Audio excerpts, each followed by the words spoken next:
எசேக்கியேல் 12ஆம் அதிகாரம். கர்த்தருடைய வார்த்தை எனக்கு உண்டாகி, அவர், மனுபுத்திரனே, நீ கலக வீட்டாரின் நடுவிலே தங்கியிருக்கிறாய்.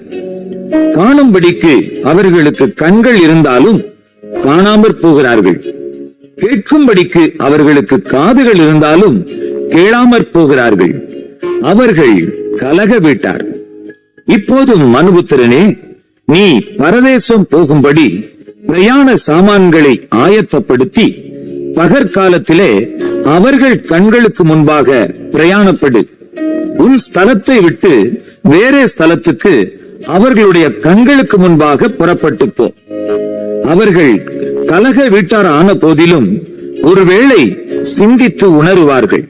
சிறையிருப்புக்கு போகிறவனை போல் உன் சாமான்களை நீ பகற்காலத்திலே அவர்கள் கண்களுக்கு முன்பாக வெளியே வைத்து, நீ சாயங்காலத்திலே அவர்கள் கண்களுக்கு முன்பாக சிறையிருப்புக்கு போகிறவனை போல் புறப்படுவாயாக.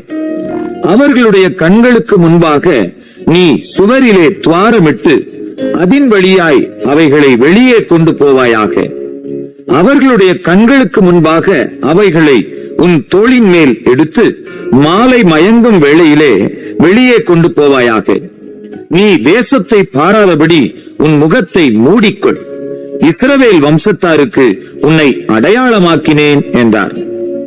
எனக்கு கட்டளையிட்டபடியே நான் செய்தேன். சிறைப்பட்டு போகும்போது சாமான்களை கொண்டு போவது போல என் சாமான்களை பகற்காலத்தில் வெளியே வைத்தேன். சாயங்காலத்திலோ கையினால் சுவரிலே துவாரமிட்டு மாலை மயங்கும் வேளையிலே அவைகளை வெளியே கொண்டு போய் அவர்கள் கண்களுக்கு முன்பாக அவைகளை தோளின் மேல் எடுத்துக்கொண்டு போனேன்.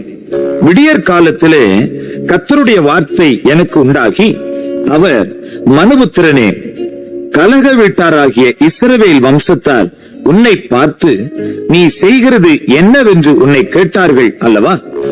இது எருசலேமில் இருக்கிற அதிபதியின் மேலும் அதன் நடுவில் இருக்கிற இஸ்ரவேல் வம்சத்தார் அனைவரின் மேலும் சுமரும் பாரம் என்று கர்த்தராகிய ஆண்டவர் உரைக்கிறார் என்று அவர்களிடத்தில் சொல்லு.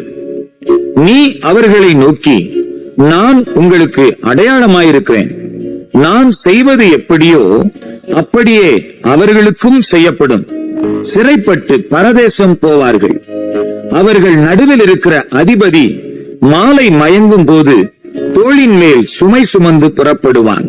வெளியே சுமை கொண்டு போக சுவரிலே துவாரமிடுவார்கள்.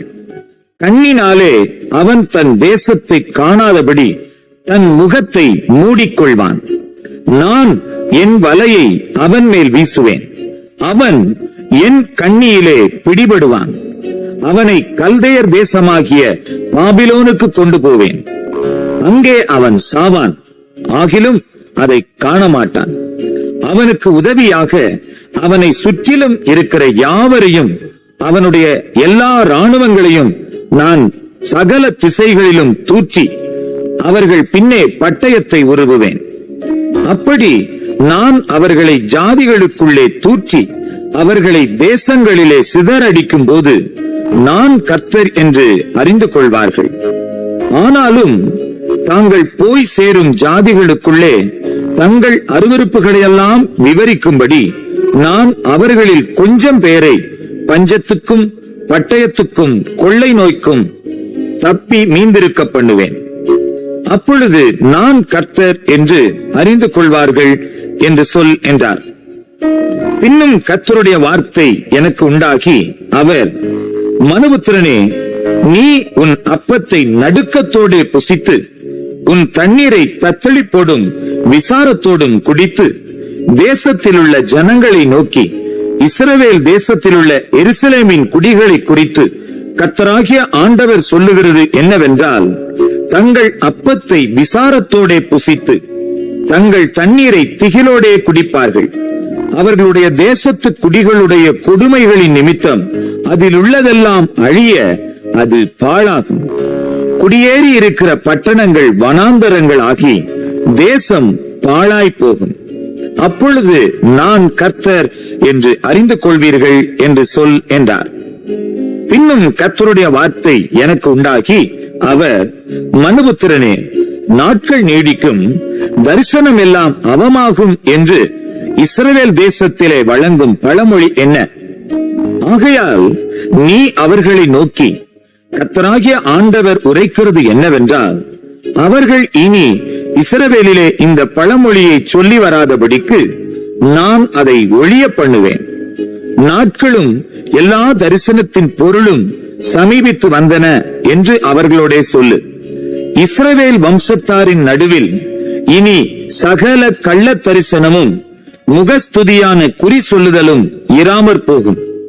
நான் கர்த்தர், நான் சொல்லுவேன், நான் சொல்லும் வார்த்தை நிறைவேறும், இனி தாமதியாது. கலக வீட்டாரே, உங்கள் நாட்களிலே நான் வார்த்தையை சொல்லுவேன், அதை நிறைவேறவும் பண்ணுவேன் என்று கர்த்தராகிய ஆண்டவர் உரைக்கிறார் என்று சொல் என்றார். இன்னும் கர்த்தருடைய வார்த்தை எனக்கு உண்டாகி அவர், மனுபுத்திரனே, இதோ இஸ்ரவேல் வம்சத்தார் இவன் காண்கிற தரிசனம் நிறைவேற அநேக நாள் செல்லும், தூரமாயிருக்கிற காலங்களை குறித்து இவன் தீர்க்க தரிசனம் சொல்லுகிறான் என்கிறார்கள். ஆகையால் என் வார்த்தைகளில் ஒன்றாகிலும் இனி தாமதிப்பதில்லை என்று கர்த்தராகிய ஆண்டவர் உரைக்கிறார். நான் சொன்ன வார்த்தை நிறைவேறும் என்று கர்த்தராகிய ஆண்டவர் உரைக்கிறார் என்று அவர்களோட சொல் என்றார்.